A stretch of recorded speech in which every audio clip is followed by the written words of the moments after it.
Paano ba tayo magkakaroon ng inexpensive Christmas? Ibig sabihin yung hindi ganong magastos sa Pasko. Sa araw nito, pag-usapan lang natin paano magtipid sa Pasko. Tatlo po ang ituturo ko sa inyo. Unang super tipid tips, ito po. Pagkatapos niyo pong manood na to, lapitan niyo po ang anak niyo. Number 1, sabihin niyo, "Anak, tandaan mo, hindi mo birthday pag Pasko." Ikaw, makakatipid ba ako nito? Ay nako, promise, makakatipid ka. Bakit? Sabihin mo sa anak mo, "Anak, dahil hindi mo birthday sa Pasko, you should not expect any gift during Christmas." Isa sa pinakamalaking gastos natin ay ating mga anak na nag-expect ng regalo sa Pasko. Sigurado, sa tanongin ng anak mo, "Daddy, bakit?" Yan, so normal na problema yan. Now, sigurado ko, makatipid ka na. May pangalawa ka lang problema. Magtatanong ang anak mo. Pupunta tayo sa step number 2. Tip number 2.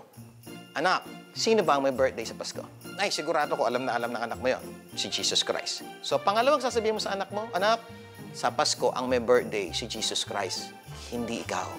At dahil anak, hindi ikaw mag-birthday sa Pasko, dapat wala kang regalo.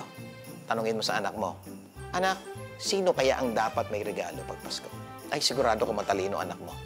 Siyempre, Dad, yung may birthday.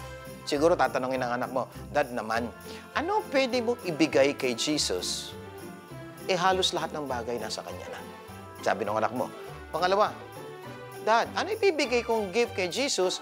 Ako nga, walang pera. Wala ako ibibigay sa kanya." Siguro, by this time, nalilito ka na. Oo nga, paano nga ba susolusyon tong problemang ito? Pupunta po tayo sa tip number 3.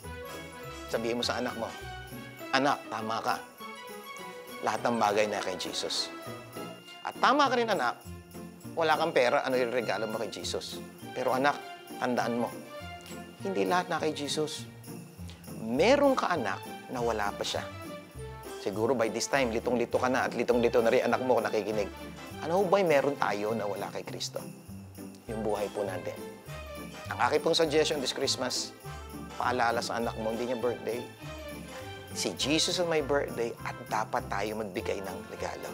And the best gift we can give to God today ay yung buhay po natin. Panalangin po itong Paskong ito ay maging araw upang isuko ng anak mo ang buhay niya kay Kristo. Napakagandang panahon ito para ipakilala si Kristo sa buhay ng mga anak mo. Ito po ang aking panalangin. Sana itong Paskong darating will be the most inexpensive Christmas ng buhay mo. Bakit? Hindi mo kailangan bumili ng regalo. Pero magre-regalo ka. Iririgalo mo ang buhay mo kay Kristo. Pagkakalimutan, pwedeng maging matipid ang Pasko.